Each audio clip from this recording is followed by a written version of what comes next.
Hey, welcome back to the garage, everyone.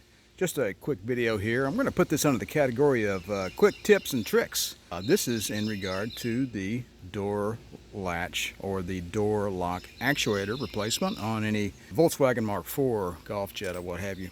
Now, I've already done this job. I didn't quite get this part done correctly, and I'll show you why. And I'm nearly done. I already got the door panel back on. I have to dive back in here and fix this. All right, so I wanted to give you a little tip on this. Now, this little bracket is on the back side, back here behind this, right? Okay, now, actually, it sits inside the door. It sits like this, with this flange towards the outside of the car. Okay, now let's grab this. Let's grab this guy right here, right? It goes in there, obviously. Now you have these two little nubs on the end, okay?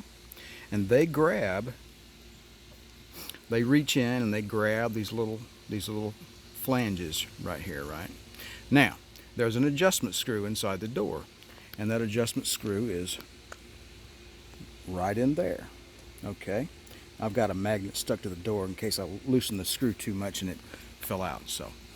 That screw head, the screw has a very wide head on it.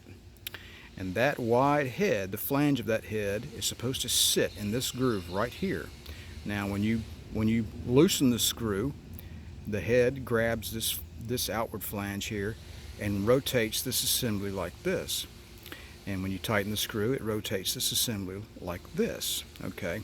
And the trick is to get the screw at the proper depth where these two guys are straight up and down so that they bite into these two nubs here on this.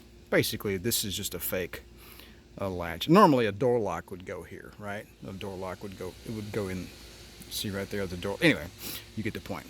But there's no door lock back here, so this is just a fake, and they just put a cap over it to cover it up. If this screw comes out and falls down the door, you're screwed because you got to take the door panel off and fish it out, and that's a big old mess. Also, if this thing falls out, you're screwed.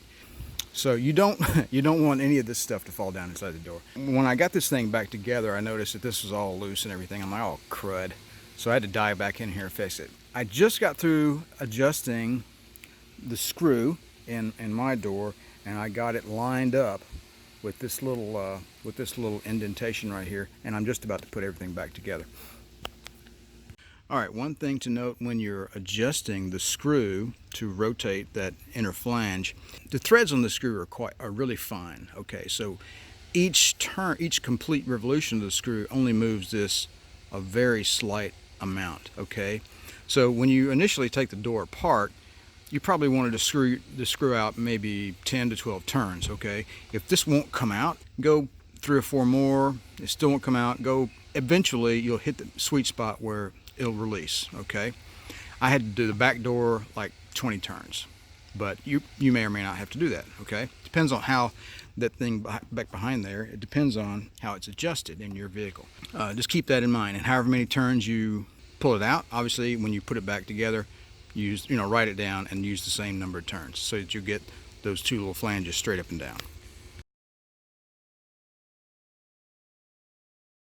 All right, so we're gonna slide our little fake latch back into place here. And again, these are gonna be going straight up and down, right, with the perpendicular to the ground. And you'll notice that two little nubs here, one up here and one down there. I'm not sure if you can see it. It doesn't really matter. They're sort of off like this, all right? When I tighten that screw in, they're gonna rotate like this and grab on these guys, okay? I'm gonna grab on that. So that's the way that works. So we'll slip this right up in here with all the grace in the world of someone holding a camera in one hand and working with the other. There we go.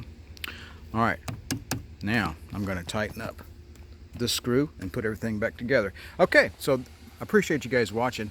Hit the like button if you like the video. Yeah, also hit the subscribe button if you like the channel content. Really appreciate you guys watching. Have a good one. Oh, duct tape, obviously, to keep me from marring up the finish of my paint. And I didn't put any there, so oh well. See ya.